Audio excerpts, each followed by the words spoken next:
Hello everyone and welcome to my channel. My name is Crown and today we are going to have some more stories that I hope that you will enjoy. But before we start, it will be so much appreciated if you would subscribe to the channel, like the video if you enjoyed it, and maybe leave a comment down below. These simple clicks would mean a lot to the future of this channel and really reward the effort that I put in every day. And now, without further ado, let's go! First story. That one wasn't free for her. For most of my life I lived in Budapest, our capital. But for a few years, like 5, I lived at Lake Balaton, due mostly to family reasons. As most of my work involved working from home, I didn't need a car, nor do I need it now. For trips to Budapest because of work and friends, I have often taken the train. It was about 2 hours worth of train ride then. Some of this line was rebuilt later, so now it is faster. Too bad other parts of service became worse. Namely, our state railway has plenty of old vehicles and some of the rail cars were in bad condition. So they have even bought some old used stuff that East Germans used on shorter routes. And they thought that would be a good upgrade for some longer distance ones, even at some important lines. So while the timetable for some lines wouldn't be good for a normal intercity service, some trains had an intercity section. That part was cleaner, had air conditioning, better seats, and so on.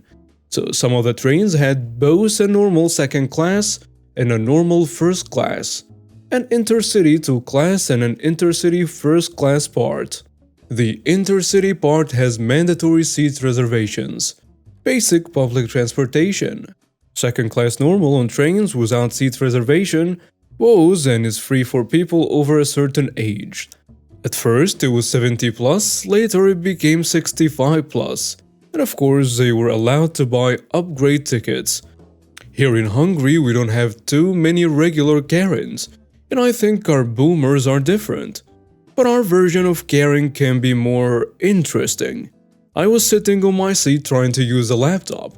Then an old lady comes in and quickly starts to make a few comments about how the younger people are rude for not giving their seats.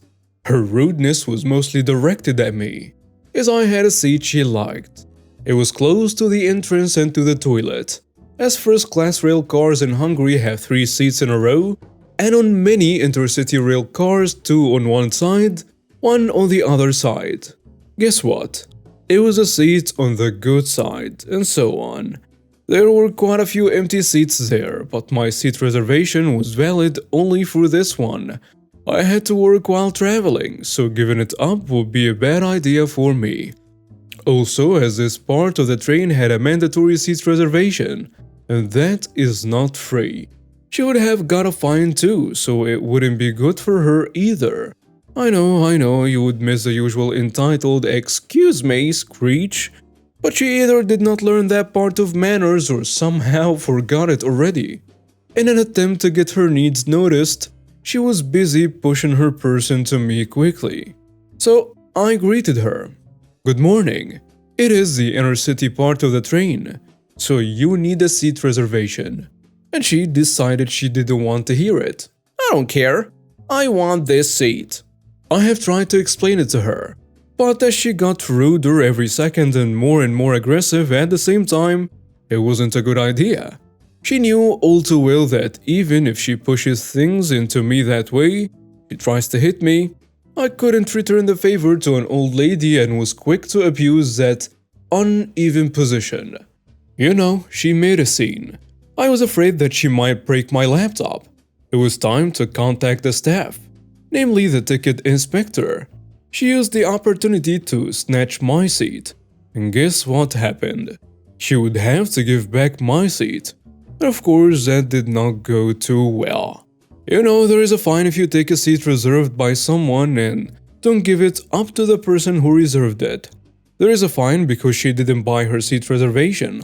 There is a fine if she wants to ride first class but refuses to pay for it. So the ticket inspector had plenty of options to make her trip more expensive. Of course, she was unhappy with the cold there as the inner city section had air conditioning. But she refused to go to the other less cold part of the train. She wasn't happy with the fines either, which led to her being aggressive towards the staff as well. And she made sure to tell us that in the communist times wouldn't dare to be so rude to her, as her husband was some local secretary of the party, and how he would get us arrested and send us to work camps. Maybe she has missed the earlier parts of the communist regime because later it wasn't that bad. Mostly because the leader of the party didn't like such abuse, so it only worked for long if it wasn't reported to him. We learned why she felt she was entitled and above the rules and everyone else. Even trying to write a short and condensed version would end up in several pages long incoherent wall of text. She has learned the consequences. So instead of a trip where she can use and abuse all kinds of service she will get for free due to her age, it was getting quite a bit more expensive for her. So that is a jerk tax part. Those fines issued by ticket inspectors are paid to the railway company, so there are added costs. When there are such fines, a passenger should still pay for the ticket/upgrade too. Seat reservation is also more expensive if you buy it on the train. I was allowed to sit elsewhere, there were empty seats, while the issue was handled. She has paid some extra, and her aggressiveness towards train staff had other consequences that were worse than a jerk tax. At that time, plenty of trains were delayed, including ours. We can curse the state railways for it, but when the delay is because police have to remove a Karen from the train, I cannot blame them. They say that our state railways have 5 enemies: the 4 seasons and the passengers. While passengers who do not have to pay a cent, harass paying customers, ignore the rules and try to upgrade their service without paying the difference is certainly a problem. Free public transportation for the elderly created a new type of passengers, who decided that if they spend more on trains, buses, they can have company, save on heating bills in the winter and so on, and who thought the whole public transportation is for them and only for them. But capacity on lines where it was common wasn't adjusted for the added volume of traffic, so conflict between these passengers and paying passengers with seat reservation wasn't that uncommon. Years later, the government didn't want to raise the price of tickets or passes, so they invented an extra charge you have to pay on a lot of long-distance trains. If it doesn't stop almost everywhere, you have to pay like $1 or $2 extra, as that is an extra over normal service. Even the elderly have to pay that, and this stopped most of these problems. They also created some discount club for regular paying passengers. Higher tiers of that work like a pass valid on any train, even for the first class service. Owners of that pass get a free seats reservation, do not have to pay any extra fees and so on. It is often cheaper than regular passes, so a lot of paying passengers won. For others it is better than raising prices. Yet for people who use the trains for free before, it is there and it helps to stop the abuse. Timetables were improved too. But as they needed more rail cars elsewhere, they stopped offering seat reservations on many lines for most of the years. As Balaton is a pretty big lake, it is a popular tourist destination in the summer. But outside that, it has plenty of low traffic periods. So they decided they don't have to offer seat reservations there, etc. outside of the summer breaks. When the summer is already hot, there is a long weekend, some holiday, etc. and it can cause some problems. Next story. Karen steals my kitten. Some background first off. I'm agoraphobic, which for those who don't know means that I have frequent panic and anxiety attacks. So I almost never leave home and even minor tasks can be very stressful to me. Second, I live in the same apartment complex as a childhood friend who helps me out because of my condition. We will call him Greg. Since he is in charge of maintenance for this and several other apartment complexes, management knows about my condition. Third, I got a kitten a couple of months ago to keep me company and named him Hops, after Calvin and Hobbes. Lastly, Greg has a son who we will call Jacob. This story starts a couple of weeks after I brought Hobbs home. After hearing about the kitten, Jacob brought a group of kids over and they came in to play with Hobbs for a while I did some cleaning. One of the kids, Caleb, kept saying how he wanted to keep Hobbs and even asked me if he could have him. Obviously, I said no and thought that he was joking anyway, so I thought nothing of it. The problem is that Caleb started showing up at my door every single day to see Hobbs in, knocking on my door repeatedly about 20 times a day.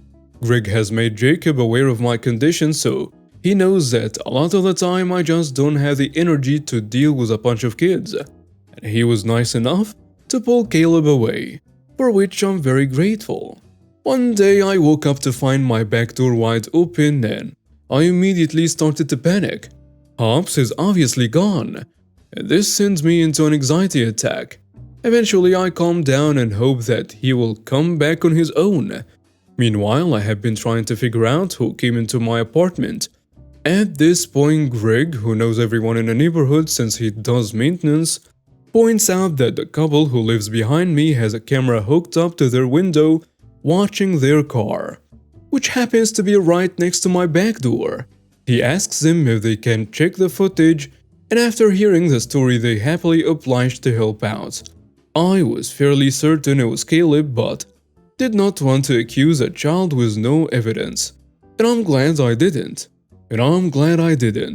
Because it wasn't Caleb who came into my apartment, it was his mother, the Karen of our story. She opened my back door, walked straight in, and came out moments later with my cat. The neighbors even checked the nights prior, and she had been checking my door every night for several days. Probably longer, but recordings were automatically deleted after several days, so no saying how long she was doing this. I know a lot of people are going to tell me I should have immediately called the police, but please try to understand this situation was already very stressful for me, and getting the police involved would only make it worse. Instead, Greg and I went over to Karen's apartment to confront her and get Hobbs back. I agreed to let Greg do the talking and we knocked on the door. Karen answers the door with a "What do you want?" and Greg starts talking immediately. Now Greg is very charismatic and is a no-nonsense kind of guy when things get serious. So I'm paraphrasing this speech very poorly, but it went something like this. "Hey Karen, we know you have this poor kid's cat in there. So here is how this is going to go. You're going to give the cat back and apologize. Then, you are going to have Caleb apologize for knocking on the poor kid's door all day every day and forbid him from going over there anymore. And if you don't, we are going to get the police involved, not just for breaking and entering, but because I know for a fact that you have drugs in this apartment. I see them every time you put in a maintenance request, which is almost every week. So let's cut the part where you deny it all and jump to the part where you tell me how this is going to play out." During his speech, Karen's face went from annoyance to indignation to worry and then to anger. By this time, Caleb is in the background and we see him holding Hobbs. Karen looked like she's having an intense internal battle. On one hand, she was cornered, but on the other hand, she could never possibly be in the wrong because the world revolves around her. And finally, she speaks and says, "You don't have proof. I bought this cat for my son and you can prove that I didn't." To which Greg replies, "Are you absolutely sure that's how you want to do this?" And Karen then responds with the most snarky entitled, "Screw you," that I think any person has ever conjured in the history of mankind. She then slams the door in our faces. By this point, we were out of options. I agreed to call the police and report the incident. We get the recordings from the neighbors and wait for the police to arrive. The officers show up and after hearing the story and watching the video, they immediately went over to confront Karen. Even from a distance, I could see her mouth drop into a perfect comical O shape when she saw two police officers at her door. The officers explained to her that I was not pressing charges if she just gave me the cat back, As regulars of this subreddit know though, you can always rely on a Karen to dig in her heels and double down on their bad decisions. I could not hear exactly what was said, but heard Karen getting louder and more enraged every time she spoke. And finally she crossed the line and tried to shove one of the officers. Next thing we know, she was face down on the concrete and was being told her rights. I doubt she heard any of it though, because she was screeching all the typical Karen lines like, "You can't do this to me, and I know such and such, I'll have you fired," and so on. It was actually a pretty pathetic display to see from a grown woman. By now, Caleb was in tears, still holding my cat. He walked up to one of the officers, legs shaking, and handed him the cat.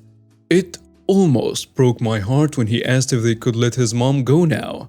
The officer was kind but explained that his mother had assaulted the cop and was likely going to jail. So I did get Hops back.